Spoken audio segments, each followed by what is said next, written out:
American biotech company Colossal Biosciences has made a surprise announcement. They claim that they have brought the dire wolf back from the dead, achieving the company's first successful de-extinction. It's seen as a massive step for the company that's also working on reviving the woolly mammoth, the dodo, and the Tasmanian tiger. Rich Hay says, Aron-Ra, I know this is a bit off topic, but I was wondering if you plan to make a video about the recent news regarding dire wolves made by Colossal. Yes, I want to. It's just a matter of just like trying to squeeze everything into the schedule. My schedule has been nuts, and this would be really quick. I could do it really fast. I should do, just like tonight. I should do something on this Colossal thing. And I'll give you a preamble right now.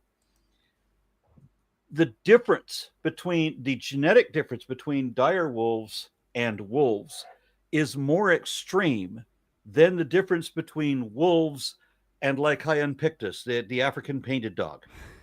So if wolves and by extension all domestic dogs cannot interbreed with the African painted dog, then you definitely cannot get dire wolves and gray wolves from just 20 modifications of their genome.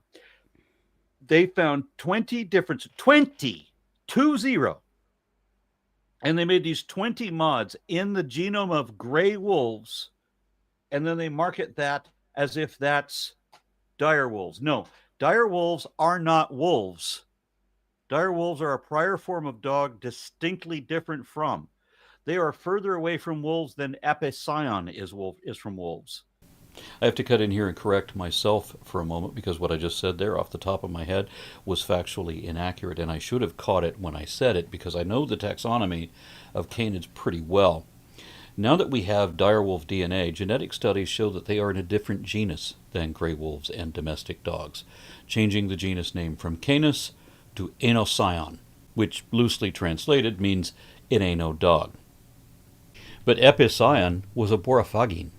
That's not just a different genus, that's a different subfamily. All the dogs that ever existed are in one of three subfamilies, and Borophagines lived before the subfamily of modern dogs. Thus, however much they may have looked like the Canis genus, they were a different beast.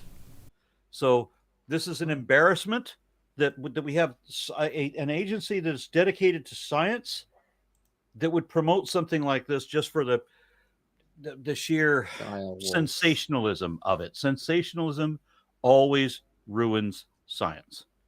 It's like if they made a hairy elephant and called it a mammoth. Well, they did do. This same company actually did do woolly mice. And they can claim that to their credit. That's a thing they really did. But then the same company started getting a little famous for that. And then they pushed this dire wolves thing. Mm-hmm. So you can see my frustration with that. I definitely can. I mean, they could say a pseudo dire wolf or, closest approximation, but not an actual dire wolf. Okay, there's the mythical, the Game of Thrones vibe. It's a marketing That's thing. Another thing I'm going to bring up. The only identifying feature that Colossal, the name of the company that does this, the only identifying feature that they could come up with for what a dire wolf is that it's white. Which means that my Great Pyrenees is a dire wolf. I don't think, I will. The reason I haven't done my response yet is because I haven't done the research to verify this. I don't think, while being white at that point in like 11,000 years ago, it would have made perfect sense. Prior to the I forget what the big huge transition was. It was like a momentary climatic transition from the deepest maximum glaciation to a nice temperate climate, what we have now. The Younger Dryas. Prior to the Younger Dryas, Chicago was under a mile of ice. Toronto was under 2 miles of ice. So it would make perfect sense. Wisconsin underwater too. It would make perfect sense for a canid, not a wolf, but a canid, a dog of some type, to be white. That would have made perfect sense. But I don't know that we have genetic confirmation that they were all white.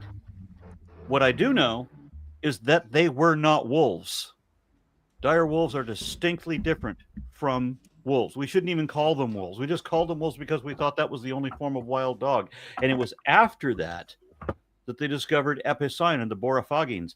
And the borophagines, if you want, the thing that I noticed when you study the shape of the skull of a borophagine, that thing does not look like a wolf. What it looks like is a 300-pound Cane Corso. That is a don't try to pet me dog. That's a kill you dog. I am a white woman. I will pet the floof. It is I will my also culture. pet the dog. This is yes. not a floof. I will pet the dog because I don't value my life. I will pet the dog. Okay, so we are talking about an excessively cold time, so it likely would have been in very shaggy, but the shape of the face, if you're afraid of pit bulls, They're so cuddly. just imagine a pit bull 4 times bigger and shaggy.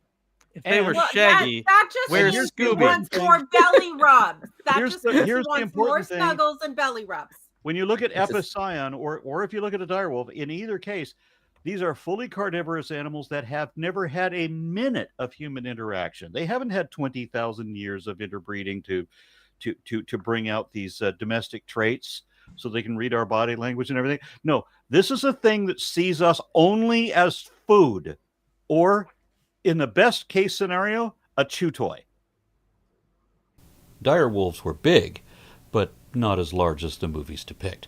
The biggest wolves we have in the world today, the biggest gray wolves in Alaska, are the same size as the average dire wolf, and dire wolves weighed almost twice as much as the average gray wolf. Just as gray wolves have longer canines than any domestic dog, dire wolves had longer canines than a gray wolf, 1/3 larger, which is substantial. They also had a broader head with larger temporalis muscles, giving it 129% more bite force than any living wolf. Yet, despite all these strengths, dire wolves had a smaller brain than gray wolves do. Exactly the opposite of the impression we get from Game of Thrones.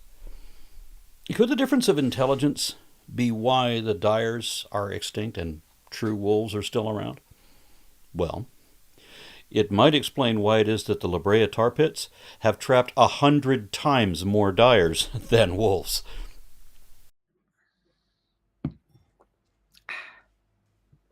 Sorry, stand by my I feel like statement. I went on a bit of a rant there. It's a good argument against the what they called again, the not the Atlanteans, the Borea, like the people from the north. Like white people come from like Boreans, because Hyperboreans. Hyperboreans. Yeah, that's a weird. Because if humans conspiracy evolved theory. in the Arctic, like during the Paleocene, Right, they would have been eaten up by the direwolves.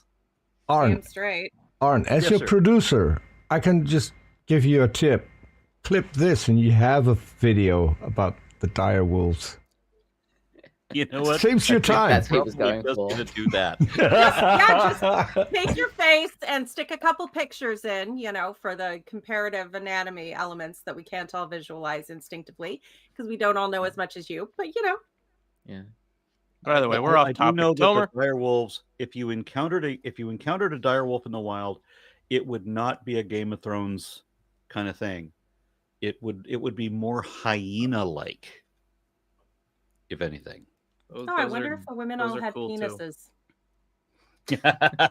I mean, hyena-like The in deer just wolves? trying to imagine a vaguely canid shape that is not what we're used to as far as a dog. This would be very, very. It would be a canid. It would literally be a dog, but it's not a dog derived from wolves. It is not a wolf. It is older and far more separate from wolves. Well, it sounds like a fantastic video. Tomer, how about we continue with that commentary? Yeah, Tomer, quit holding us up here. Yeah, we want to hear more about the Hagridites. So what they've done here is they've taken some wolves, like normal wolves that you would find in Algonquin Park, and they have genetically modified them. They've put 20 different genes from a dire wolf into a gray wolf. And so what you have is a gray wolf with 20 modified genes in it that are the dire wolf genes. Now, wolves have billions of base pairs. And so can you say, well, we've picked 20, and because we put those in this wolf, now we can say that it's a dire wolf? It'd be like if I gave you a mountain lion and I took 20 genes from an African lion and put it in there and said, look, it's an African lion. You'd say, well, no, it's something else. I mean, it's not a normal mountain lion, but it's not an African lion. It's something else. And that's kind of what we've got here. We should just call them dyers instead of wolves to distinguish them from gray wolves, red wolves, prairie wolves, and so on. There's so many different varieties around and always have been quite a few, it seems. Dyers and wolves diverged from a common ancestral canid almost 6 million years ago, about the same time as our common ancestor with chimpanzees. So it's not surprising that gray wolves and dire wolves share about the same genetic similarity that we have with chimpanzees, only about 1% of difference. So if you started with the genome of a modern human and you made only 15 to 20 changes to it, would that be enough to turn that human into a chimpanzee?